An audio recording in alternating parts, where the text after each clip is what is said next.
Amados irmãos, a paz do Senhor, aqui é o pastor Hélio Nelas, pastor da Igreja Metodista Pentecostal, no Morro da Carolina, no Jacatirão, em Duque de Caxias, na congregação Jardim Santa Marta, Belfor Roxo, na congregação em Nova Campinas do Caxias, para ministrar mais uma aula da Escola Bíblica Dominical. Nós utilizamos as lições bíblicas da CPAD, classe de adultos. Estamos no segundo trimestre de 2025 e o título desse trimestre é O Verbo se fez carne, Jesus sob o olhar do apóstolo do amor. Estaremos estudando hoje a lição 7, Eu sou a ressurreição e a vida. O texto áureo nos diz: Disse-lhe Jesus, eu sou a ressurreição e a vida, quem crê em mim, ainda que esteja morto, viverá. João capítulo 11, versículo de número 25.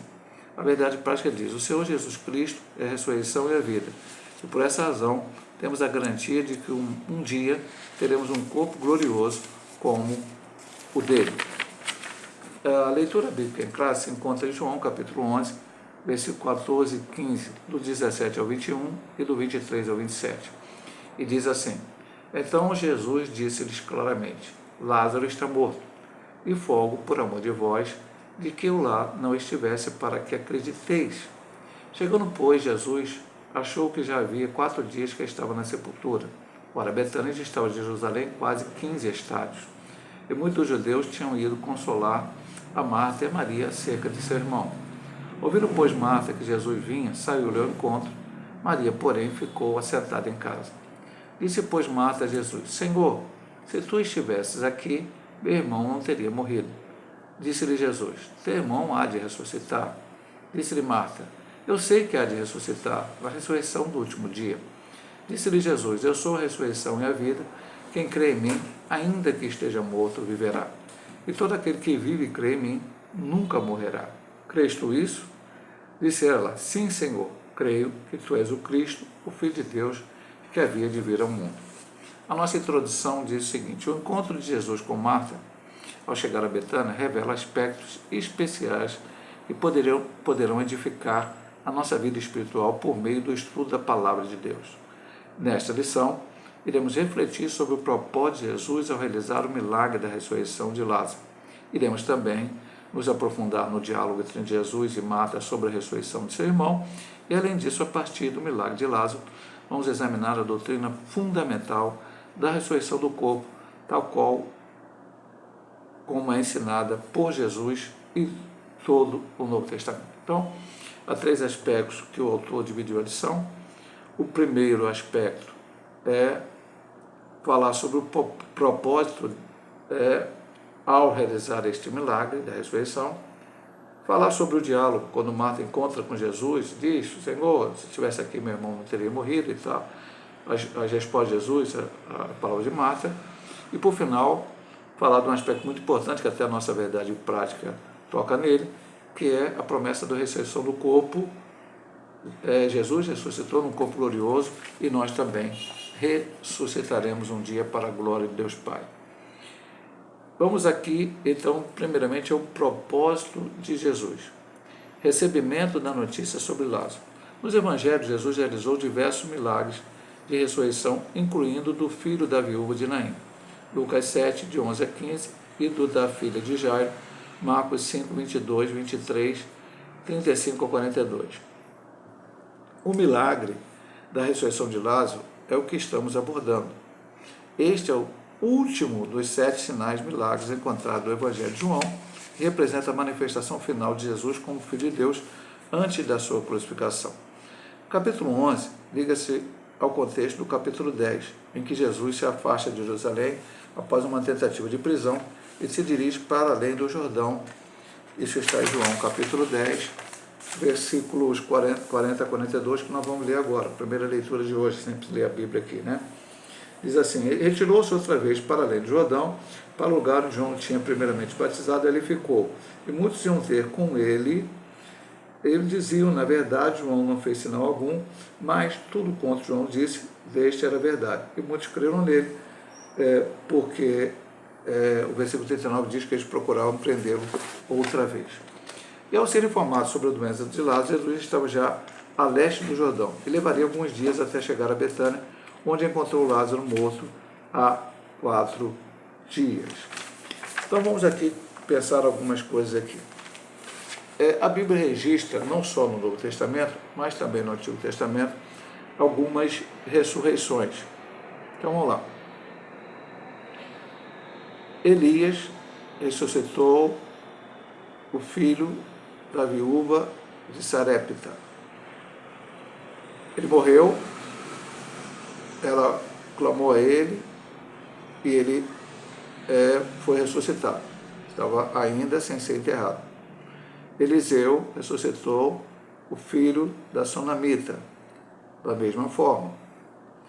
Um homem que ia ser enterrado, estava morto, e por causa de uma invasão do inimigo ali, jogaram ele na cova de Eliseu, e quando ele tocou nos ossos de Eliseu, ele ressuscitou. Então aquele homem ainda não tinha sido enterrado. Os dois citados aqui no Novo Testamento, o filho da viúva de Naim foi num caixão, ele ia ser enterrado, ele estava no esquife, como está lá em Lucas 7, do 11 a 15, e a filha de Jairo ainda estava em casa chorando, porque Jesus estava caminhando para curá-la, e quando no meio do caminho ele parou atendendo curando, porque ela tocou nele, a mulher que tinha o fluxo de sangue, e quando chegou lá ela já estava morta, e ainda estava dentro de casa, e Jesus ressuscitou. Mas Lázaro foi diferente, ele estava 4 dias já morto, quando Jesus então ressuscita. Qual o propósito? Então, tem que pensar bem, entender bem, que João, como estudamos na lição primeira, estamos dizendo desde o início, o Evangelho de João, ele é um tanto quanto, vou colocar a palavra diferente, talvez não seja essa a palavra, dos outros evangelhos. Tanto é que os outros são chamados sinóticos, Mateus, Marcos e Lucas, porque eles falam mais ou menos, contam os mesmos milagres, contam as mesmas ensinamentos de Cristo, o Sermão da Montanha está repetido lá em Mateus e Lucas, enfim, o Sermão Profético também temos em Mateus, temos também uma pequena repetição em Lucas, enfim, estão escritos ali. João, que foi o último a escrever o Evangelho, já no final do primeiro século, assim como as suas cartas do Apocalipse, ele, quando foi escrever, já havia algumas heresias na igreja, inclusive dentro da igreja, porque a gente acreditando que Jesus não era Deus. Essa crença já começava a brotar ali, depois ela foi mais adiante com Ário, enfim, e a igreja teve que combatê-la, mas ali já começava. E João, então, ele escreve o Evangelho direcionado à igreja, que agora já estava bem formada, com todo o trabalho que Paulo fez, que Paulo já tinha escrito todas as suas cartas, então nós tínhamos igreja, aqueles lugares todos que a Bíblia cita, e ainda outros lugares. Nós vamos ver, ao olhar dos apóstolos, entender que havia muito mais lugares. Paulo não escreveu carta a todas as igrejas, ou pelo menos elas não chegaram até nós e não foram consideradas inspiradas. Mas ele escreveu aquelas e nós sabemos que tinha. Então ele escreveu a igreja com essa ideia. Veja bem, este é o último dos 7 sinais, também depois que eu vou comentar isso aqui, encontrado no Evangelho de João, e representa a manifestação final de Jesus como Filho de Deus antes da sua crucificação. Ele queria mostrar que Jesus era o Filho de Deus. Alguns milagres de João não constam nos outros evangelhos, alguns contam, transformar água em vinho, o cego nascença. E aqui, este da ressurreição de Lázaro, só ele fala. E desta forma tremenda, porque Cristo, todos os milagres de ressurreição que Jesus fez foram maravilhosos. Mas esse depois de ser sepultado há 4 dias. E Jesus não estava ali por perto de Betânia, porque ele tinha se afastado, porque após ele falar que era bom pastor, toda aquela situação que a gente aprendeu na lição passada, então ele foi para uma situação um pouco distante, e depois nós vamos comentar mais alguma coisa no ponto seguinte. Ele encontra Lázaro morto há 4 dias quando lá chega. O desapontamento de Maria e Marta. No versículo 3, expressa a esperança de Maria e Marta em relação à chegada de Jesus para ajudá-los. No versículo 3, aqui nós já lemos, vamos repetir, mandaram depois suas irmãs dizer: Senhor, eis que está enfermo aquele que tu amas. Devido ao carinho e amizade que Nosso Senhor tinha pela família de Betânia, pois eles amavam, elas desejavam ardentemente que Jesus chegasse rapidamente. No entanto, a visita dele no templo de Maria e Marta não se concretizou. É fundamental destacar que a vontade soberana de Deus não está sujeita às circunstâncias humanas, por mais difíceis que elas sejam. Contudo, Jesus nunca chega atrasado nem adiantado no cumprimento da vontade do Pai. Ele chegou a Betânia no momento certo, ainda que após o sepultamento de Lázaro. Aqui tem muita coisa importante para falar.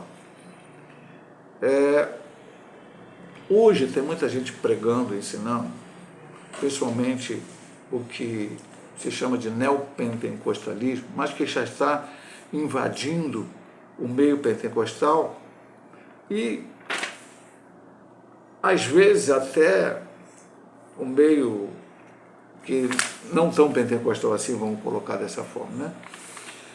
Muito cuidado. O que a gente vê aqui?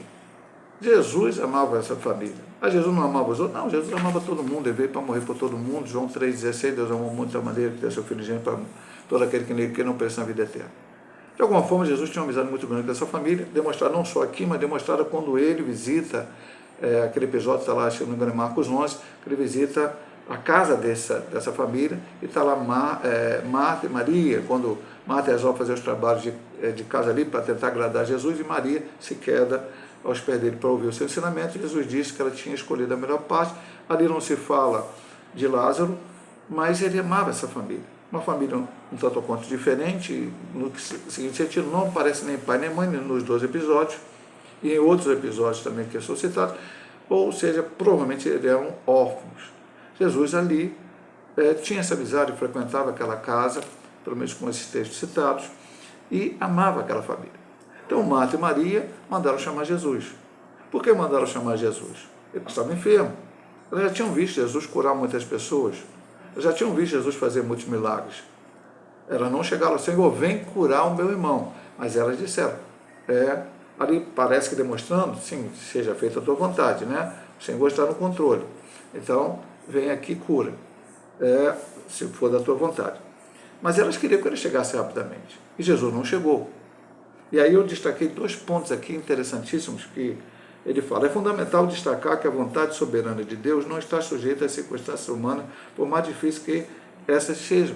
Porque hoje muita gente acha que Jesus tem que fazer as coisas no meu tempo, na hora que eu quero, enfim, do jeito que eu quero. A gente vai ver, por exemplo, o Naamã quase perdendo a bênção da cura da lepra, porque ele não quis seguir a orientação dada por Deus através do profeta Eliseu, que era se banhar no Rio Jordão por 7 vezes. Quase ele perde, quase ele vai embora. Então, pastor, hoje a gente tem que botar uma piscina na igreja e falar Rio Jordão? Não.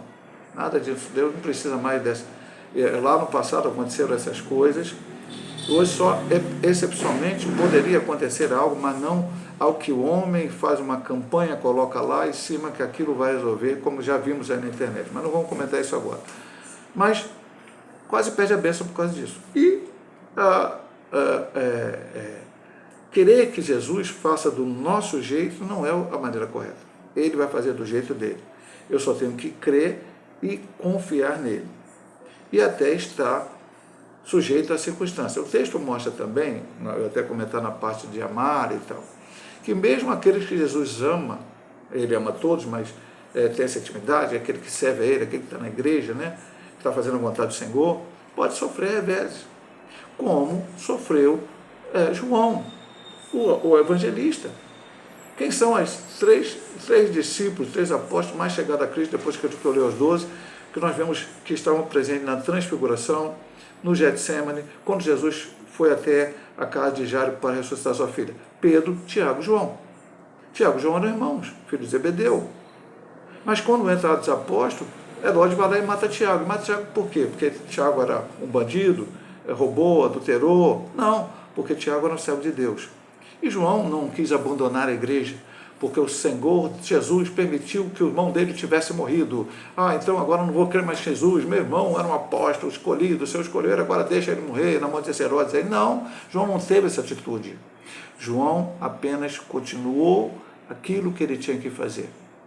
Às vezes eu falo desse texto, já preguei várias vezes, o irmão pode concordar ou não, é uma maneira metafórica de falar, de certa forma, que quando Tiago é morto num dia, Pedro é preso, e Pedro também vai ser morto. Mas Pedro é livre. O anjo entra lá, tira Pedro, Pedro até pensa que é uma visão, quando chega lá de fora vê que realmente é verdadeiro, vai lá para a casa dos crentes, onde estão orando e tal, aquela coisa toda. Aí a maioria dos crentes vai dizer, Deus gostava mais de Pedro, isso livrou, mas Tiago deixou morrer. Não, Deus gostava mais de Tiago. Tiago morreu, já foi para agora. Pedro ainda teve que viver muito aqui nessa terra, passar por muitas tentações, muitas tribulações, até que um dia também ele morreu e foi para a glória. Então, meu amado irmão, eu posso às vezes não entender o propósito de Deus hoje, por que Deus está fazendo algo, mas depois eu irei entender. Já contei aqui algumas vezes, eu estou até me detendo um pouco mais, mas é para falar desse assunto. Eu já contei algumas vezes, não sei se eu li num livro ou vi esse testemunho, não foi até no Brasil. Lá nos Estados Unidos, acho que foi nos Estados Unidos, né? Uma mãe teve a criança e a criança morreu. Acho que bem bebê ou bem novinho. E a mãe clamou, ela crente, clamou, Senhor, e o Senhor ressuscitou a criança. Quando aquela criança cresceu, virou jovem, nos Estados Unidos tem pena de morte em alguns estados e outros não. E naquele estado que eles moravam, ele cometeu um crime, abandonou o Senhor Jesus e foi condenado à morte. Se ela tivesse apenas aceitado a vontade de Deus, na sua soberania, na sua presciência, ela não teria passado por todo o desgosto que ela passou lá. Eu não vou nem entrar no mérito se lá no último dia da vida dele ele se arrependeu e foi salvo, mas aquela situação teria sido evitada. Então, e a segunda coisa que eu quero destacar aqui também, que ele colocou, contudo, Jesus nunca chega atrasado nem adiantado no cumprimento da vontade do Pai. Ele chegou a Betânia no momento certo, ainda que no sepultamento de Lázaro. Então não tem essa, Jesus não está atrasado nem adiantado. Ele está no momento certo, porque se eu achar que Jesus está adiantado, eu vou descrer que ele é Deus, que ele é soberano, que ele é poderoso. Não. Se ele está atrasado, mais ainda eu vou descrer. Então tem que ter a certeza absoluta e crer que tudo acontece no momento certo. Os grandes milagres de Deus só aconteceram porque aconteceram em situações adversas. O Mar Vermelho só se abriu porque Deus permitiu que o povo chegasse até o Mar Vermelho e depois Deus endureceu o coração de Faraó que fosse contra eles. O Jordão só se abriu porque o Senhor permitiu que aquele povo passasse 40 anos no deserto e quando eles foram atravessar, estava na época da cheia, e o Senhor teve que abrir o Jordão para que eles atravessassem. E assim você vai ver tantos quantos outros milagres que estão na Bíblia. Josué orou para parar o sol e a lua para que o tempo um dia fosse maior, para que ele pudesse acabar aquela situação da guerra a favor de gibeonitas, porque estavam em uma guerra. Então, não é, Deus está atrasado, Deus não fez do jeito que eu quero, não. Deus é soberano. E vamos aqui, continuando no assunto, neste ponto de vista do autor aqui, porque primeira subdivisão é o propósito de Jesus, o tempo divino, a subdivisão 3. Maria e Marta acreditavam que Jesus estivesse em Betânia. Ele poderia realizar se Jesus estivesse em Betânia, ele poderia realizar um milagre na vida de Lázaro. Elas tinham plena consciência de que nosso Senhor é o Filho de Deus. No entanto, o plano do Pai não coincidia com delas. Apesar da desilusão e da tristeza, Maria e Marta iriam vivenciar uma experiência extraordinária de espera, que envolveria a perda do ente querido, a ausência temporária de Jesus e a chegada aparentemente tardia do Senhor. Isso tudo aqui, datado de João, como está no nosso texto lá, 11, 14, 17 a 22. Contudo, Jesus Cristo estava prestes a realizar um magnífico milagre que glorificaria a Deus e traria consolo à amada família de Betânia. Veja realmente a dificuldade que ele coloca que a família passou. Primeiro, Maria e Marta, experiência extraordinária de espera, que envolveria a perda do ente querido. Meu irmão, todos nós podemos passar por essa experiência. Eu sou pastor e, por ser pastor, já fiz muitos enterros, muitas cerimônias fúnebres. E é difícil. O que você vai falar para o familiar? Porque nós somos seres humanos, nós estamos nesse corpo. Se a gente tivesse um corpo glorioso, a gente não ia sentir coisas diferentes dessa terra, mas estamos nesse corpo. Então esse corpo se entristece, mas nós que somos servos de Deus, nós que conhecemos a Bíblia Sagrada, a Palavra de Deus, e não só conhecemos, nós vivemos ela, como temos aprendido nessas últimas lições, são passadas a palavra, não basta, aliás, outra lição, não basta conhecer a verdade, tem que viver a verdade. Então a gente passa por aquele momento e tal. Então a gente vai dar palavras de consolo naquele momento. Então é difícil, né? Então a perda de um ente querido. Eu estou falando que essa família era órfã, provavelmente, eu sou. Meu pai morreu no ano de 1989 e minha mãe morreu no ano de 2012. Então, é difícil, você sente saudade. Você gostaria que estivesse perto para passar algumas situações que eu estou passando na minha vida hoje, de ver meus netos. Eu gostaria que a minha mãe estivesse aqui, meu pai estivesse aqui e visse os seus bisnetos. Mas no propósito de Deus, era um servo de Deus, Deus já levou para si e eu espero um dia encontrá-los. Então é difícil, é complicado. A segunda coisa foi a ausência de Cristo, ou seja, perdeu, mas Jesus estivesse ali para consolar, para dar uma palavra. E a terceira coisa, que está ligada à segunda, aí ele diz aqui, a chegada aparentemente tardia do Senhor. Já vimos no ponto anterior que Jesus não chega nem adiantado nem atrasado, ele chega no momento certo. E aí nós vamos falar algo que, de certa forma, ele não falou, ele falou em outras palavras.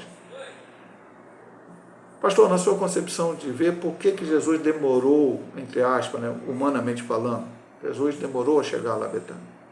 Porque Jesus não foi com o propósito de curar a Lázaro, porque na sua presciência, ele aqui, nós estudamos isso no trimestre passado, 100% homem, 100% Deus.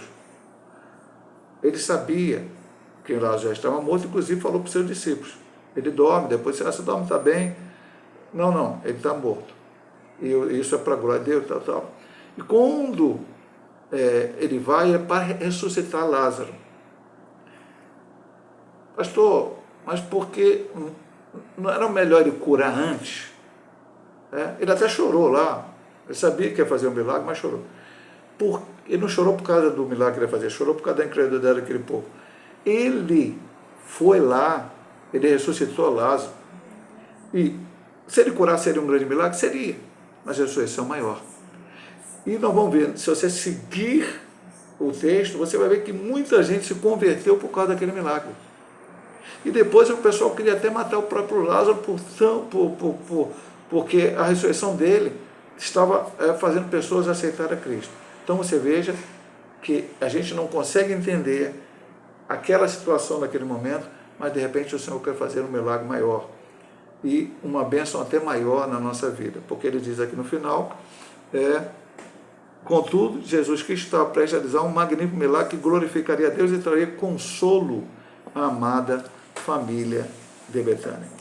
Agora vamos entrar na segunda divisão, como vimos na introdução. Ele quer falar sobre esse diálogo. Houve um diálogo primeiro com Marta e depois com Maria, mas ele está mais focado no primeiro diálogo que houve do encontro de Marta com Jesus. Então, o encontro. No versículo 20, o versículo 20 descreve um momento em que Marta se encontra com Jesus.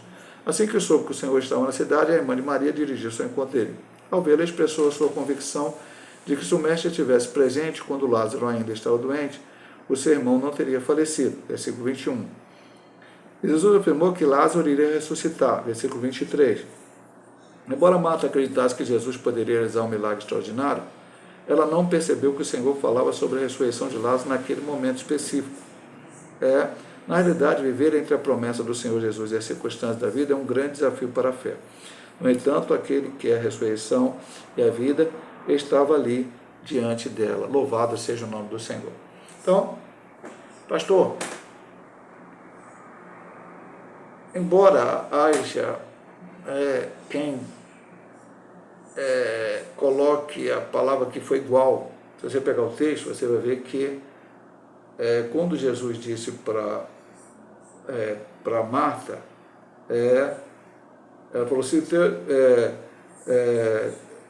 teu irmão há de ressuscitar no último dia. Se estivesse aqui, meu irmão não teria morrido. Ela falou. Quando Maria foi chegar e falar com Jesus, ela fala a mesma coisa. Senhor, se tu estivesse aqui, meu irmão não teria morrido. A única diferença que o texto nos mostra é que Marta não se lançou aos pés de Cristo e Maria sim. Mas não vou entrar nesse mérito de que uma questionou de uma maneira e outra questionou de outra. E, na verdade, eu não entro num questionamento de falta de fé. É tipo assim, Senhor, eu creio tanto em Ti, Tu é Deus, Tu é o Filho de Deus, Tu é o Senhor, Tu é todo poderoso, eu já vi o Senhor fazer tanto milagre.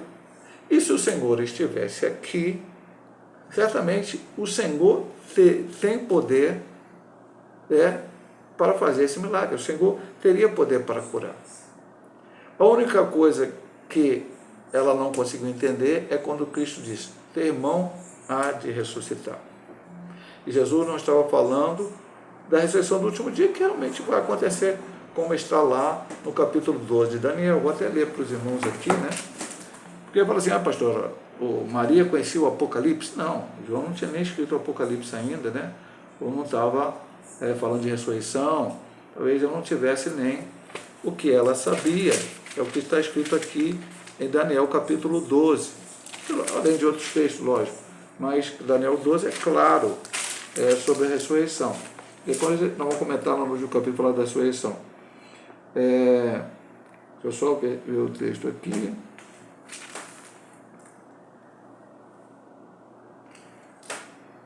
Aqui,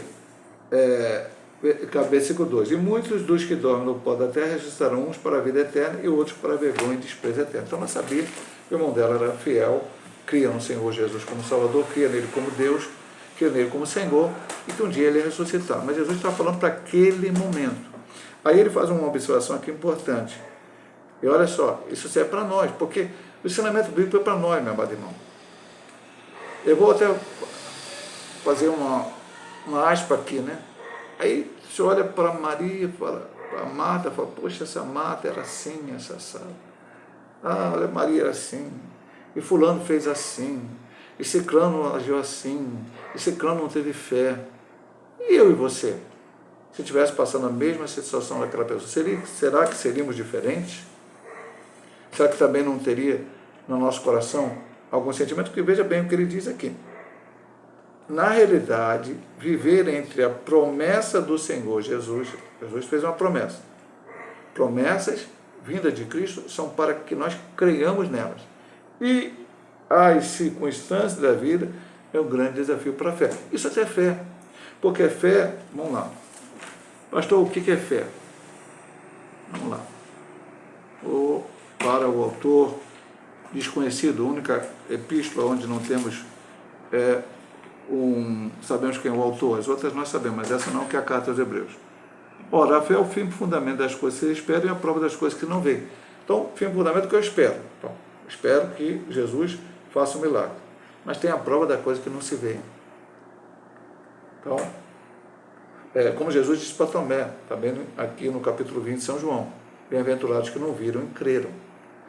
Então, mas as circunstâncias, eu até cito, às vezes, quando João Batista, a Bíblia diz que ele nascido mulher foi o maior profeta, não pelo tamanho, tempo de ministério, que houve profetas que profetizaram por muito mais tempo, por escrever. João não escreveu nada, Isaías escreveu, Ezequiel escreveu, Daniel, João apenas pregou. Foi pela mensagem, a voz do que clama no deserto: preparar e endireitar o caminho do Senhor. Ele, em algum momento da sua vida, quando estava preso, ele foi e mandou mensageiro de Jesus, perguntando: tu é o Messias mesmo, eu tenho que esperar outro. Bom, ele que tinha batizado Jesus e viu o céu aberto, dizendo, ele viu o Espírito Santo descendo em forma corpórea de pomba, Jesus sendo batizado, e o Pai falando lá: este é meu filho amado, a quem me comprazo ele ouvir. Então, as circunstâncias, isso é uma lição para a gente estudar, que, puxa vida, se eu passar por essa circunstância que Marta e Maria passaram, qual será a minha atitude? Então, vamos ver aqui. Quando Lázaro ressuscitará? O diálogo entre Marta e Jesus revela que ela cria na doutrina da ressurreição de mortos, tal como era ensinada no judaísmo. Eu sei que há de ressuscitar na ressurreição do último dia. Contudo, Jesus não se referia primeiramente ao milagre da ressurreição do último dia, como ela pensava, mas sim à realidade daquele instante presente. Para ilustrar essa verdade, ele declara: eu sou a ressurreição e a vida. Enquanto Marta apresentava uma doutrina defendida pelos fariseus, embora correta e verdadeira, nosso Senhor revelou a doutrina da ressurreição associada à sua própria pessoa ao trazer Lázaro de volta à vida de maneira concreta. Porque ele fala que fariseus? É lógico, porque os dois grupos mais opositores a Cristo, maiores, fariseus, saduceus, havia o Zeló também, como estudamos recentemente, mas os saduceus não criam em ressurreição. Então, quem pregava, e é o grupo maior, majoritário, fariseu, e pregava, era uma doutrina bíblica, os fariseus podiam ter outros problemas doutrinários, até não crer no Messias e foram contra ele. Mas esta parte era pregada corretamente segundo os ensinamentos do Antigo Testamento, que no último dia haverá uma ressurreição. Logicamente, nós entendemos que esse último dia, temos que deixar isso claro aqui, porque hoje há uma diferenciação escatológica. Nós, da Igreja Metodista Pentecostal, da Assembleia de Deus que escreveu a lição, somos pré-tribulacionistas e pré-milenistas. Então, cremos, até ontem estava pregando na igreja, lá na congregação de Santa Marta, falando sobre o Apocalipse, uma parte, né? E lá eu falei sobre essa questão. A primeira ressurreição, para nós pré-tribulacionistas, terá duas fases. Uma, antes da grande tribulação, para todos aqueles que creram em Cristo, permaneceram fiéis até o momento da sua morte ou do dia do arrebatamento, e depois uma segunda etapa, ao final da grande tribulação, contra os mortos que não levaram a marca da besta. Na tribulação também ressuscitarão e todos reinarão com Cristo milenialmente. E no final do milênio, antes do trono branco, haverá a ressurreição dos ímpios, dos perdidos, daqueles que não acreditaram em Jesus, que a Bíblia chama em Apocalipse de segunda ressurreição. Não é segunda oportunidade de ressuscitar. Os primeiros, a primeira ressurreição é para os salvos, a segunda é para os perdidos. Então, ela vai ressuscitar no último dia. Esse último dia aqui, para os salvos, antes do arrebatamento, para o arrebatamento da igreja, antes da grande tribulação. Então, Jesus ele não está falando dessa parte. Ela cria, está correto. Bom, está tudo tranquilo, você está crendo direitinho, Marta, mas não é isso que eu estou falando. Eu estou falando que ele vai ressuscitar agora. Ele diz, eu sou a ressurreição e a vida. E essa ênfase que João dá é muito importante. Por quê? Porque o Evangelho ele está centralizado. Veja bem, mas escute bem o que eu vou falar a você. O Evangelho está centralizado na morte expiatória de Cristo na cruz do Calvário e na sua ressurreição no terceiro dia. Se alguém diz que crê no Evangelho, mas não crê que Cristo realmente morreu na cruz do Calvário, estudamos aí na parte das heresias, que o muçulmano diz que foi um sósia, sei lá quem, e outros grupos que morreu na cruz, Jesus não morreu. Isso não é Evangelho, isso é outra coisa. Evangelho, você crê que ele morreu, e morreu pelos teus pecados. Aceitou ele como Salvador, e crê que ao terceiro dia ele ressuscitou dos mortos, e que brevemente ele voltará para levar a sua igreja. Ele está vivo, Cristo está vivo, como vamos ver no terceiro ponto, aonde ele vai ressaltar essa questão da ressurreição do corpo. Se algum irmão tem dúvida sobre a ressurreição, Paulo nos esclarece muito didaticamente no capítulo 15 da primeira carta aos Coríntios. Então, Marta apresentava a doutrina do fariseu, como falamos aqui. Agora, o Senhor revelou a doutrina da ressurreição associada à sua própria pessoa ao trazer Lázaro de volta à vida de maneira correta. Lázaro voltou, nós também vamos voltar um dia, como vamos ver no ponto 3. Não vou adiantar o ponto 3, porque no ponto 3 é que a gente vai tocar nisso mais detidamente. A subdivisão 3 do ponto 2, promessa de vida. Na resposta de Jesus a Marta, quando ela afirma ser a ressurreição a vida, João 25, quando ele afirma ser a ressurreição a vida, encontramos pelo menos duas lições valiosas. Então ele vai dar duas lições aqui. Primeiro, a soberania do Filho sobre a morte e a vida, ao se identificar como a ressurreição. Ele coloca-se como fonte de toda a vida, tanto no plano material quanto espiritual. Segundo, existe uma gloriosa promessa de vida para quem crê em mim. Assim sendo, aqueles que creem em Cristo recebem uma abundância de vida em todos os sentidos, tanto material quanto espiritual, pois uma vida entregue a Cristo é uma vida plena. Então vamos lá. Eu sou a ressurreição e a vida. Duas lições, como o autor da lição está nos dizendo aqui.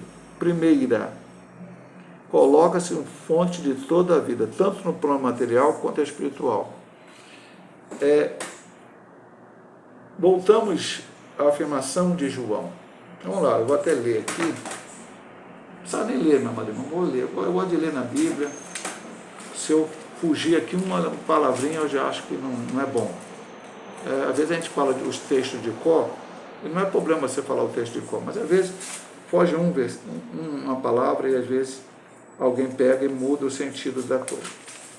O que diz João, estudamos isso na primeira lição, aqui no capítulo 1, versículo 1 e 2. No princípio era o Verbo estava com Deus, e o Verbo era Deus, ele estava no princípio com Deus. Agora veja o 3. Todas as coisas foram feitas por ele, e sem ele nada que foi feito se fez, ele continua fazendo até hoje. A minha vida material, estou aqui no mundo. Logicamente, meu amado irmão, humanamente falando, eu agradeço a Deus primeiramente, e até isso eu tenho que agradecer primeiro a Deus, mas, humanamente falando, a Heraldo e Nilza, que um dia se conheceram, se apaixonaram, resolveram fazer uma família, tiveram primeiro 2 filhas, e depois, no momento até que a minha vida é um milagre de Deus, porque minha mãe já tinha ligado as trompas, e aí, de repente, ela achou-se grávida, né? Naquele tempo não tinha tantos recursos como tem hoje, foi o médico falou, estou grávida, ela falou, não, eu liguei as trompas, mas era realmente uma gravidez e eu vim ao mundo. Mas quem permitiu que eu viesse ao mundo foi Deus. Pastor, isso tem base bíblica? Tem, meu amado irmão, vamos lá. Eu estou citando muitos textos, e alguns até fora da lição, mas esse texto é bastante conhecido, eu só vou trazê-lo aqui, que está lá em 1 Samuel, eu acho que é o capítulo 2, não, é o capítulo 2, versículo de número 6. O Senhor que tira a vida e a dá, faz descer a sepultura e faz a tornar a subir dela. Então, o que João está dizendo aqui? João não, perdão, o que Samuel aqui, né, o autor do livro está dizendo? Que ele é o autor da vida. Então, aí nós vamos falando primeiro da material, isso para deixar claro, tá? A vida é material. O que é a vida material? É o meu nascimento, eu viver aqui. Não estou aqui por um acaso, não estou aqui houve uma explosão lá e eu apareci aqui, né? Houve uma evolução, tinha uma formiga e de repente virou égua. Não, estou aqui por uma obra de Deus. Pela vida que ele criou no início, Adão e Eva, e também pela minha concepção, porque ele dá a vida. Ana, quando ele falou isso, porque esse é o cântico de Ana, foi registrado de Samuel, o autor da, mas é o cântico de Ana. Ela era estéril, e quem abriu a madre dela foi Deus. A minha mãe, por exemplo, mas eu não estou falando só o milagre da minha vida, é o milagre da vida de todos vocês que vão me ouvir. Quando o seu pai e sua mãe se encontraram, o óvulo e o espermatozoide, foi Deus que deu a vida. E lá ainda, dentro do ventre, lá ainda como um embrião, já é vida. A minha vida não começou quando eu saio. Parece que na Coreia do Sul, agora atualizaram, mudaram, mas eu acho que na Coreia do Sul, se eu não me engano, até pouco tempo, as pessoas eram contadas do momento. Eu fiz 1 ano de idade. Se a gravidez foi 9 meses, você fazia 1 ano de idade com 3 meses. E dali contava 2 anos, porque contava desde a concepção. Agora, eles, por causa de uma série de detalhes, mudaram para como os outros países fazem. Mas se você nasceu com 9 meses, 8 meses, 7 meses, não importa, porque a gravidez até às vezes menos, Deus ainda faz o milagre da criança viver, né? Sobreviver aquilo, é vida. É vida desde o momento da concepção. Foi Deus que deu, foi Deus que fez com que se tornasse vida. Essa é a primeira coisa. E depois a vida espiritual. A vida espiritual começa quando? Quando eu aceito a Cristo como Salvador. E graças a Deus, fiz 61 anos agora, recentemente, e com 14 anos de idade, eu entreguei minha vida a Cristo, embora tenha nascido e sido criado na igreja, frequentado a escola dominical, culto, enfim, culto doméstico na minha casa com minha avó, ok, mas era necessário que um dia eu reconhecesse-me pecador e aceitasse a Cristo. Isso eu fiz na igreja metodista, naquela época chamada Igreja Metodista do Brasil, aos 14 anos de idade. Ali entreguei minha vida a Cristo e estou até hoje na presença do Senhor. É vida com abundância. É a vida que Ele dá, quando Ele vai falar no ponto 2. A segunda verdade é essa. Quem crê em Cristo recebe uma abundância de vida em todo sentido, material quanto espiritual, pois uma vida entregue a Cristo é uma vida plena. A vida em abundância não é vida, alguém pensa, eu vou dar a vida, dou em abundância. Ah, vai ser quando chegar lá no céu. Não, aqui na terra. É lógico que lá vai ser o ápice disto, mas aqui na terra já o é. No que sentido, pastor? Lógico, meu irmão, você desfruta da presença de Deus. Eu não vou desfrutar da presença de Deus quando chegar no céu, eu desfruto hoje já, mas eu tenho que viver uma vida de comunhão. É como nós aprendemos na lição passada. A ovelha ouve a voz do pastor. Ela sabe quem está falando com ela. Então, mas como é que ela sabe? Com intimidade. Eu sempre falo e repito nos meus ensinamentos na igreja e aqui, também nas aulas da escola dominical, sempre. O crente tem que viver uma vida. E aí eu não estou botando em ordem. Ah, essa ordem é mais importante. Não. Oração. Ah, pastor, que vídeo de oração, né? Toda terça, no caso na Igreja Metodista Pentecostal, nós temos na sede e na congregação na Campina, às terças-feiras são oração. Na congregação em Santa Marta, sexta-feira. Agora na congregação Nova Campinas, a partir de alguns meses agora, esse ano voltou a semana de oração completa, segunda a sexta, a primeira semana completa. Ah, pastor, eu frequento, eu estou lá toda terça-feira, ou então em Santa Marta toda sexta-feira eu tenho uma vida de oração. Isso não é vida de oração, meu marido. Isso é um complemento que a igreja te dá. Na sede tem consagração domingo de manhã, no segundo domingo. Isso é algo que Deus dá para você fazer. Mas você tem que ter a vida de oração na tua casa. Jesus disse, fecha a porta do teu quarto, fala com o teu pai secreto, ele vai te ouvir. Ah, pastor, não tem um quarto que eu possa orar, meu quarto aqui, banheiro, onde você for, meu marido. É eu ter um momento com Deus. Segunda, e como eu disse, não quer dizer que uma é mais importante que a outra. Leitura bíblica. Domingo eu falei na igreja, porque eu preguei no texto de Apocalipse, diz, bem-aventurado o que lê, o que ouve e que guarda a palavra da profecia deste livro, é ler a Bíblia. Só quem não lê Bíblia, quem não pode ler Bíblia, quem é analfabeto, ou quem já ficou cego, tem uma dificuldade e não pode ler a Bíblia. Agora, quem pode deve ler diariamente a Bíblia. Pastor, você está dizendo para ler a Bíblia toda? Se for possível, é bom, meu marido. Eu faço isso todo ano. Hoje eu comecei uma leitura nova. Hoje eu comecei em Gênesis. Ontem, domingo, eu acabei Apocalipse. Mas se você não fizer desta forma, ok, pelo menos leia a Bíblia. Abra ali aleatoriamente, busque um texto, ore primeiro, peça a Deus, o Senhor fale contigo através da palavra. E leia a Bíblia, tenha uma vida de leitura da Bíblia. Se você pode jejuar, não tem nenhum problema físico, jejue. E esteja na igreja, porque Deus fala de várias maneiras. Também fala quando nós nos reunimos. Paulo diz, quando vos reunis, lá em Coríntios, capítulo, não sei exatamente se é no 12 ou no 14, mas diz, quando vos reunis, uns têm salmos, outros têm hino, outros têm doutrina. Esse salmo que alguém, que seria ali talvez o cântico, né? É só para mim, eu canto, eu vou cantar o hino 10 da harpa.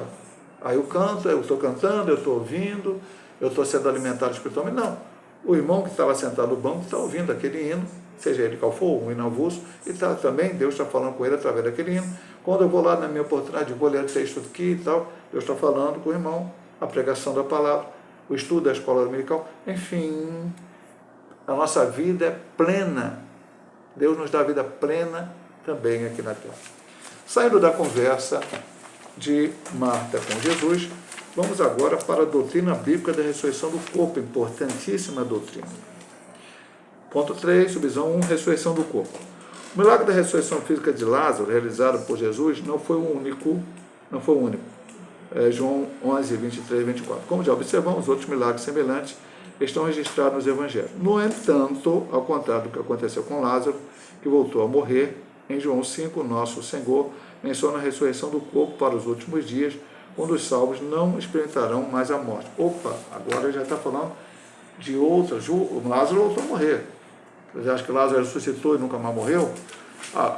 O filho da viúva de Naim morreu de novo, a filha de Jairo, e no Antigo Testamento os que já estamos, o filho da viúva de Sarepta, o filho da Sunamita, aquele homem que foi, enfim, o único que não morreu de novo, que ressuscitou e não morreu de novo, voltou à vida, foi o nosso Senhor e Salvador Jesus Cristo. Mas que ele diz em 5, 28 e 29. Não vos maravilheis disso, porque vem a hora em que todos que estão nos sepulcros ouvirão a sua voz. Os que fizeram bem sairão para a ressurreição da vida, os que fizeram mal para a ressurreição da condenação. Aqui no capítulo 5 de João, Jesus já tinha ensinado isso, talvez até mesmo esse texto tenha se baseado, além de Daniel, que já citamos, a Marta, para entender que haveria ressurreição no último dia. A doutrina da ressurreição do corpo é um elemento essencial do cristianismo bíblico. O apóstolo Paulo refere-se à mesma ressurreição que abrange todos os mortos, justos e injustos, diferenciando os tempos. Assim sendo, os justos ressuscitarão quando a trombeta tocar, durante o arrebatamento da igreja. Os mortos voltarão à vida e seus corpos serão gloriosamente transformados junto com os justos. Ele cita 2 textos aqui. Como eu já disse, e dei o conselho ao irmão, pastor, tem uma dúvida sobre ressurreição. A Bíblia é bem didática. Leia 1 Coríntios capítulo 15 e você vai ter um bom ensinamento que Paulo deixou para nós, o Espírito Santo, através de Paulo, deixou para nós. No versículo 42 desse capítulo 15, fala sobre, assim também, a ressurreição dos mortos. Semeia esse corpo em corrupção e ressuscitará em corrupção. Corpo em corrupção e corpo em incorrupção. E se formos para 1 Tessalonicenses 4, 13 e 17, ele não fala exatamente como, mas fala, como eu já citei, naquela hora que eu falei da ideia pré-tribulacionista e pré-milenista, que Paulo fala lá, os mortos ressuscitarão, os vivos serão transformados e todos subirão ao encontro do Senhor. Daqui a pouco a gente comenta aqui. Por outro lado, os injustos ressuscitarão no juízo final e receberão um corpo em glória destinado à condenação eterna. E aí nós vamos ler aqui, 2 Tessalonicenses 1:9. Eu estou dando glória a Deus porque hoje, eu não todos os estudos, mas hoje eu estou lendo bastante texto, embora todas as aulas aqui eu possa fazer isso porque o autor ele não escreve apenas e diz, essa é a minha opinião, eu acho isso, mas ele cita a Bíblia Sagrada e você também pode ler. Prendeu aqui a folhinha? 2 Tessalonicenses 1:9. Os quais, por castigo, padecerão eterna perdição ante a face do Senhor e a glória do seu poder. Depois vem Apocalipse 20. Então, eu vou só recapitular o que já falei antes. É a doutrina da ressurreição do corpo. Vem a testemunha. Daqui a pouco ele vai falar aqui, eu só vou comentar rapidamente. Ele vai falar aqui, mas eu vou comentar rapidamente. Vem os TJ e diz que nós vamos ressuscitar, Jesus ressuscitou só em espírito. Não. Jesus ressuscitou corpo glorioso. Inclusive, quando ele aparece ao discípulo, ele até toca aqui em mim. Tomé tocou o quê, meu amado irmão? Jesus disse, Tomé chegou lá e falou, olha, se eu não vi as marcas, eu não creio. Aí Jesus chega, na semana seguinte, aparece de novo, Tomé está presente, e fala, Tomé, olha aqui. Eu vou até ler para você, meu amado irmão. Hoje eu estou lendo. Talvez o vídeo até passe um pouco do tempo, mas é um estudo bíblico, precisamos aprender. Aqui. Ele diz assim, põe aqui o teu dedo e vê as minhas mãos. Chega a tua mão e põe ao meu lado, não seja incrédulo, mas crente. Se Jesus tivesse ressuscitado em espírito, Tomé ia tocar em quê? A mão, que mão? Não, meu amado irmão. Então, não é assim. Jesus ressuscitou em corpo glorioso e ele nos prometeu que também ressuscitaríamos em corpo glorioso. Como e para quê?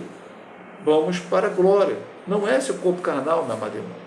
Não é esse sentimento que a gente vai... Alguém fica pensando, no céu eu vou ressuscitar, e aí eu vou ficar pensando, meu irmão está na terra, não foi crente, meu pai, minha mãe. Não, meu amado, não, essa mente humana, tudo isso que nós temos aqui, esses sentimentos, não haverá lá. Infelizmente, as pessoas estão criando ideias erradas. Houve quem discutisse recentemente aí na internet se vai ter tristeza no céu. Então, é muito complicado.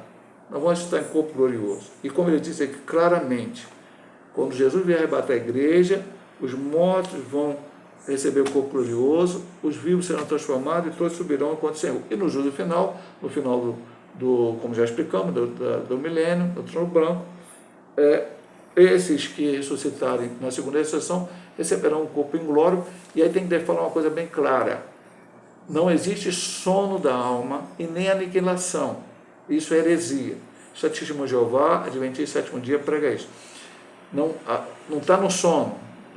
As almas que estão hoje aguardando tanto a primeira ressurreição como a segunda, elas estão conscientes. Então, pastor, é bíblico? Sim, meu amado. Eu não gosto de falar parábola, embora na nossa tradição esteja escrito parábola, mas a história que Jesus contou do rico e Lázaro.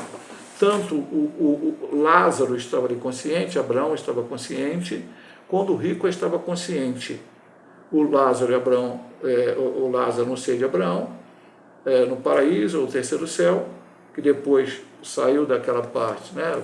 Depois do paraíso foi para o terceiro céu, enfim, já explicamos isso várias vezes aqui, e o lugar de tormento, que não é o lugar definitivo. Estava definitivo ali, pastor, o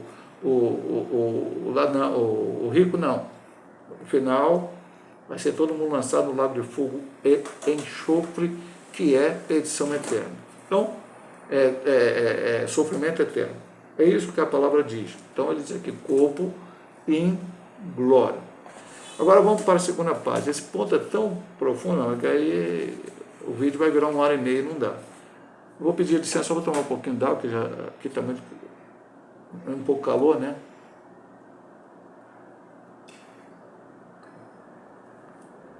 Então, vamos lá, da morte para a vida. Na conversa entre Jesus e Marta, também se evidenciava a perspectiva da doutrina da ressurreição do corpo. 11:26, eu até fechei aqui a Bíblia, passei o estudo todo com a Bíblia aberta, aqui em João 11. Para ver, tem que voltar a página aqui da lição para o texto, né? E não foi citado todos os textos, todos os versículos, ele pulou alguns, né? Também não tinha como colocar todos aqui. Então vamos lá, 11:26. E todo aquele que vive e crê em mim nunca morrerá. Crê tu isto? Jesus está falando que a gente nunca vai morrer? Que sentido? Não, vamos morrer. Por que nunca morrerá? Porque existe existência após a morte. Os salvos é vida eterna e os perdidos é perdição eterna. Mas vamos lá. A expressão nunca morrerá, mencionada no versículo 6, indica que, embora salvo em Cristo experimente a morte física, nunca enfrentará a morte espiritual. Nosso Senhor fala de algo que vai além da compreensão humana e distingue entre vida natural e vida eterna. Assim sendo, conforme diz, ainda que esteja morto, viverá. Para o crente, a morte não representa um fim sem esperança.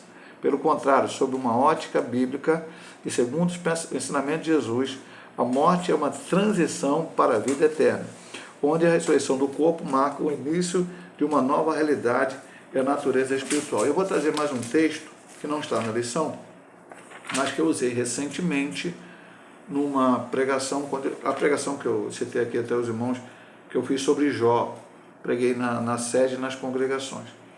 Em 1 Tessalonicenses, versículo 1, 10, nós lemos até o 9, né, para falar disso, mas olha o que diz o 10. O 9 que a gente leu diz assim, porque eles mesmos anunciam de nós, tivemos... Não foi isso que eu li, não. Agora o 10. Esperar dos céus a seu Filho, a quem ressuscitou dos mortos, a saber, Jesus, que nos livra da ira futura. Não era nesse texto, não. Livra da ira futura, mas era um outro. Agora eu não me citei, Hebreus. Que nos tira o medo da morte. Veja bem, meu amado irmão, o crente, pastor, eu não vou ter... O senhor quer morrer? Não. Eu vou citar Paulo. Paulo diz assim, eu não sei se é melhor morrer, estar com Cristo, ou ficar aqui e ensinar a vocês mais alguma coisa e tal. Então eu prefiro ficar aqui, que Deus tem algo que fazer. Eu estou parafraseando Paulo, fazer mais alguma coisa aqui com vocês. Mas o crente não pode ficar pegado a esse mundo. Não, eu quero ficar aqui, esse mundo está bom demais, isso aqui está maravilhoso. Não está, meu amado irmão. Eu anseio que Cristo volte, venha buscar a sua igreja. Eu anseio que ele volte logo, que ele venha buscar a sua igreja. Agora, se antes dele vier buscar a sua igreja, ele me levar, eu não posso ter medo da morte, porque, como diz aqui, olha só, não é vida. Eu li o versículo 26. É vida. O texto não está falando de morte, ele está falando de vida. Aquele que crê nunca morrerá. Mas como nunca morrerá? Morte física, sim, mas a morte eterna, não. Se você crê em Jesus, está nele, fazendo a sua vontade, vivendo o seu evangelho, você tem a vida eterna. Eu até falei domingo na igreja, Não é vai ter a vida eterna um dia, você tem hoje. Você tem que ter a certeza da sua salvação, porque está escrito lá claramente na carta aos Romanos. Tem que ter a certeza da sua salvação. E tem que ter também o entendimento, nós que somos da linha arminiana ou eliana, que você pode perder a sua salvação se você apostatar, deixar a presença do Senhor e não voltar. E não retornar à casa do Pai, como o filho pródigo fez em João capítulo 15. Para o crente, a morte não representa um fim sem esperança. Isso é para um ímpio, que tem medo de morrer porque não sabe o que vai acontecer do outro lado, porque não conhece a palavra, não conhece o Evangelho. Nós conhecemos as promessas do Senhor, o que o Senhor prometeu para Marta, vale para Marta, Maria, Lázaro, para mim, para você e para todos aqueles que sempre viveram, conhecem o Evangelho, entenderam o Evangelho do Senhor Jesus Cristo. A morte é uma transição para a vida eterna. Como voltamos a Coríntios lá. Se Paulo diz na carta aos Coríntios, eu digo você, lê lá o capítulo 15. Para que o grão, como é que se planta? Você chega lá, planta uma semente. Ela morre como semente para nascer uma árvore. Como é que você vai querer ter a vida eterna se você não morrer esta morte aqui? A não ser que Jesus venha arrebatar a sua igreja. Mas mesmo assim, nesse corpo você não vai. O corpo tem que ser transformado. Como está em Tessalonicenses, capítulo 4, versículo 13 a 18. Esse texto, essa lição é maravilhosa, meu amado irmão. Aqui daria a gente ficar aqui um estudo muito profundo. Agora vamos para o último ponto, porque o tempo não dá, né? Uma viva esperança, aleluia. O relato sobre a ressurreição de Lázaro demonstra como Jesus Cristo abordou o tema da morte de entes queridos. Ele sentiu compaixão, chorou, manifestou preocupação, porque sabia das dores causadas pela morte. Contudo, ao declarar sobre Lázaro vem para fora, nosso Senhor revela aquilo que o Deus Todo-Poderoso realizará na vida de todos aqueles que morreram em Cristo. Vamos lá. Ele cita, vamos citar, vamos para a Bíblia. João 14, 3. Todos aqueles que morreram em Cristo, ele diz, se eu for e vos preparar lugar, virei outra vez e vos levarei para mim mesmo, para que onde eu estiver, estejais vós também, e isso brevemente vai acontecer. Ao ressuscitar Lázaro, ele evidencia concretamente que também ressuscitará dentre os mortos aqueles que foram salvos, e esta é a nossa viva esperança. Eu vou ler mais um texto para você, meu amado irmão. Mais um texto, 1 Coríntios capítulo 15. 1 Coríntios capítulo 15, versículo 19. Diz assim, se esperamos em Cristo só nesta vida, somos mais miseráveis de todos os homens. Não, nossa esperança não pode ser aqui só nesta vida. Essa vida é efêmera e passageira. Por causa de quê? Por causa do pecado. Deus não criou homem para morrer. Deus criou homem para viver eternamente. Mas Adão e Eva pecaram, o pecado passou até nós. Estamos tudo isso na escola dominical, já temos estudado bastante isso. Então vamos morrer. A Bíblia diz em Hebreus 9, 27. Ao homem cabe morrer uma só vez e depois vem o juízo. Então, um dia vamos morrer. Vamos voltar a essa terra? Reencarnação como espírito daquele? Não, não existe. Como outros, não. Vamos morrer. Outros vão dizer, morreu, acabou. É o que dizem aí. Não, morreu, acabou, não.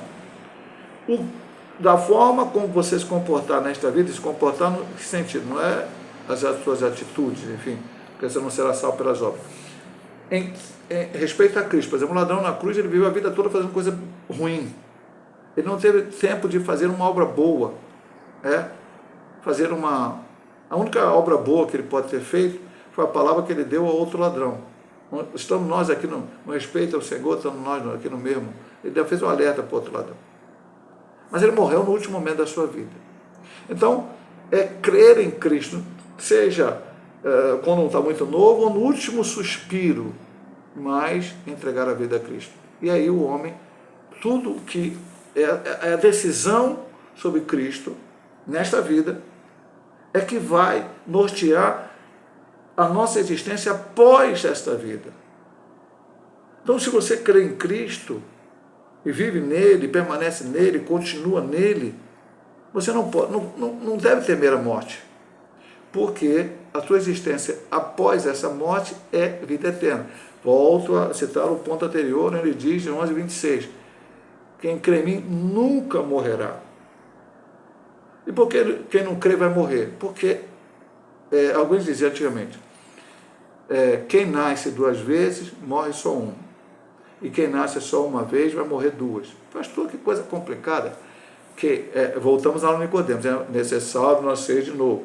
Quando você nasce, humanamente falando, e depois nasce espiritualmente, da água do Espírito, como Jesus ensinou a Nicodemos que estudamos, você vai morrer só uma vez, que é a morte física, mas você vai ter existência eterna. Agora, a vida eterna. Quando você só nasce uma vez, só materialmente falando, mas não nasce espiritualmente falando, vão ser 2 mortes, a morte física e a morte espiritual. Mas nós, como ele diz aqui, quando Jesus ressuscitou Lázaro, ele evidencia concretamente que também ressuscitará dentre os mortos aqueles que foram salvos, e esta é a nossa viva esperança, e lá no 300 da APA Cristã, nossa esperança é sua vinda, o Rei dos Reis vem nos buscar, nós aguardamos Jesus ainda, até a luz da manhã raiar. Conclusão, esta lição explorou o diálogo entre Jesus e Marta, onde se manifestaram as dúvidas da irmã de Maria, juntamente com as questões referentes à doutrina da ressurreição do corpo. O milagre realizado na ressurreição de Lázaro ilustra uma verdade muito mais ampla e profunda. Haverá um tempo em que aqueles que morreram em Cristo ressuscitarão e terão seus corpos gloriosamente transformados. Essa doutrina pode ser ilustrada por meio do episódio da ressurreição de Lázaro, como eu falei desde o início, nosso texto áudio da lição já falava sobre isso, falei isso na introdução.